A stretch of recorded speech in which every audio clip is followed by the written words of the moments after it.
गांधार से कुलीन तक राज्य अविभाज्य था। सम्राट जब अशोक थे, खुशहाल मगध साम्राज्य। वाह, क्या बात है।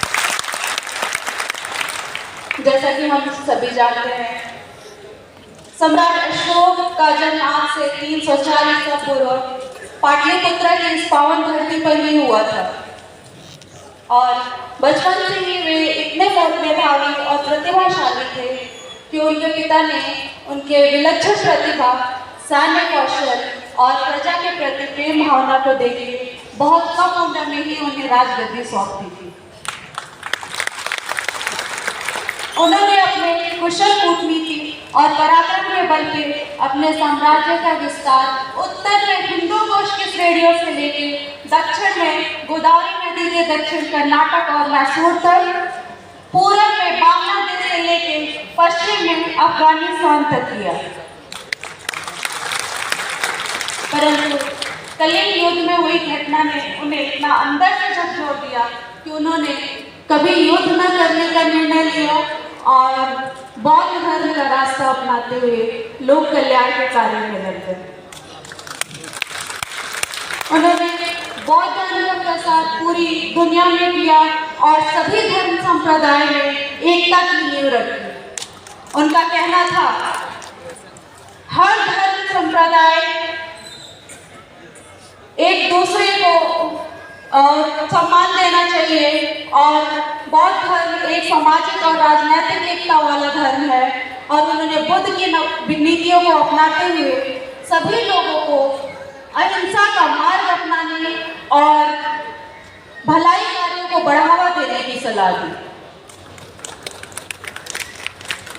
अशोक सम्राट का कहना था कि किसी भी धर्म संप्रदाय की निंदा करना गलत है। असली आस्तिक वो है जो हर धर्म संप्रदाय में जो कुछ भी अच्छा है उसका सम्मान करता हो। उनका ये भी कहना था कि जानवरों और प्राणियों को मारने वाले के लिए किसी भी धर्म में कोई जगह नहीं है।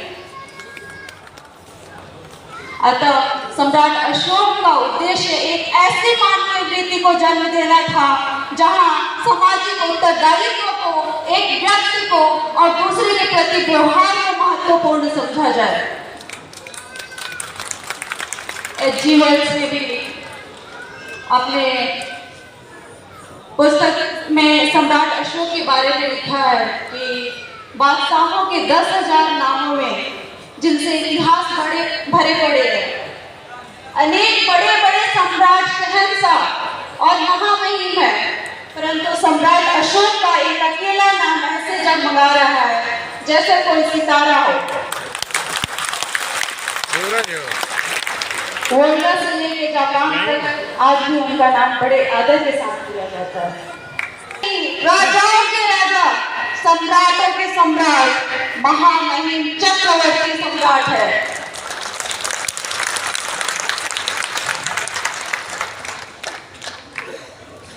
ऐसे महान प्रजापालक की जयंती पे मैं उनको शत नमन करती हूँ और आप सभी को मुबारकबाद देती हूँ कि इस मौके पे उपस्थित होकर उनके विचारों से, उनके गुणों से, उनके भावनाओं से अवगत होने का अवसर प्राप्त हुआ है। साथ ही मैं ये भी कहना चाहूंगी कि आज के समय में जहाँ धर्म संप्रदाय की लड़ाई है, हिंसात्मक घटनाएं बढ़ रही हैं, स्वास्थ्य सेवाओं में धांधली हो रही है, शिक्षा को व्यवसाय का माध्यम बनाया जा रहा है, राजनीतिक गतिविधियां धार्मिक उग्रता का कारण बन रही है, ऐसे विकट समय में सम्राट की नीतियों को पूरे देश स्तर पर जन जन तक पहुंचाने की जरूरत है ताकि हमारे देश की अखंडता और संप्रभुता पे कोई आंच न आ सके।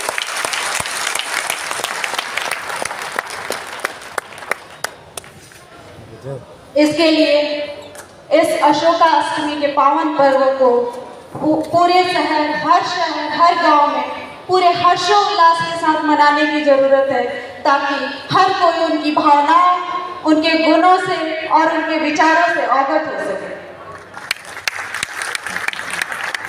साथ ही मैं ये कहना चाहूंगी कि इसकी शुरुआत इस मंच के माध्यम से पाटलिपुत्र की पावन धरती पर तो हो चुकी है, लेकिन ये हम सभी का दायित्व बनता है कि हम इसे पूरे देश स्तर पे भारत की महिमा को बरकरार रखने के लिए पूरे जन जन तक पहुंचाने